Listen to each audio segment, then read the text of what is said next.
When you look at this facial recognition scan, you see a computer map thousands of data points in real time to identify a human face. Now, imagine executing that exact same mapping process, but instead of tracking facial features, you track the billions of chemical letters that build human life. Today, researchers sequence genomes and map protein structures at a scale that defies human comprehension. A single human genome contains over 3 billion base pairs. Multiply that across thousands of species and millions of patients, and you produce an ocean of biological data. Look at this laboratory from the mid-20th century. For decades, discovering how biology worked meant relying on test tubes, manual ledgers, and painstaking physical measurements. You cannot decode billions of genetic letters with a notepad.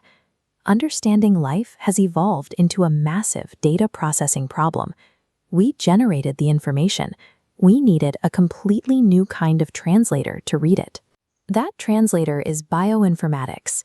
It acts as the bridge that connects the wet, organic world of biology to the digital logic of ones and zeros. Here is how it operates. Bioinformatics relies on the strict convergence of 3 distinct disciplines. You take the raw materials of biology, you apply the statistical models of mathematics, and you process them using the raw power of computer science. This convergence was pushed to its absolute limit at the turn of the millennium. During the race to map the very first human genome, scientists realized they couldn't sequence DNA by hand. They had to invent software to assemble it. Without that software, those sequences are just billions of disconnected fragments. Bioinformatics provides the assembly logic required to reconstruct a continuous genetic map and render the code of life readable. It starts with the code itself. Biology provides the raw material, the billions of microscopic letters, the A, C, T, and Gs of DNA, and the complex, twisting, 3-dimensional shapes of proteins.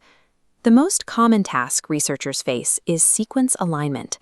This requires taking an unknown string of genetic code and lining it up against a known string to see if they share an evolutionary history. But biology is messy. Mutations occur, letters get inserted or deleted over millions of years. To determine if 2 sequences actually match, you need the second pillar, mathematics. This grid is a scoring matrix, like PAM or BLOSUM. It solves the matching problem by assigning a specific numerical score to every possible alignment. An exact match receives a positive point, while a gap or a mismatch receives a penalty. By adding up these scores, mathematicians calculate the exact probability that 2 sequences are related by evolution, separating a true biological connection from pure random chance. Doing that math for a string of 10 letters is easy. Doing it for a database of 100 billion letters exceeds human capability. That is where computer science steps in. To even begin processing that volume of information, scientists had to build massive centralized repositories. The GenBank prototype, one of the earliest sequence databases, was conceived in the late 1970s, right here at the Los Alamos National Laboratory. With the data stored, computer scientists write algorithms. These are the strict computational rules, like dynamic programming, that quickly calculate the highest scoring path through those vast mathematical grids. If you asked a person to manually check one new sequence against every known sequence in GenBank today, it would take thousands of years. A modern alignment algorithm finishes the job in seconds. Computer science provides the brute force and the architecture. It takes theoretical math and raw biological data and produces actionable discoveries. When the code, the logic, and the engine align, the results move out of the database and into the hospital. Look at this process, known as molecular docking. Using structural bioinformatics, researchers simulate the 3-dimensional shape of a viral protein and then virtually test how chemical compounds physically lock into its surface to disable it. In oncology, algorithms scan patient tumors against global databases of known mutations. By isolating the exact genetic spelling error causing the cancer, doctors can prescribe a drug designed specifically for that patient's unique biological profile. And when a novel virus emerged in late 2019, global bioinformatics networks allowed scientists to sequence the virus, share the code worldwide, and design the mRNA vaccines in a matter of days.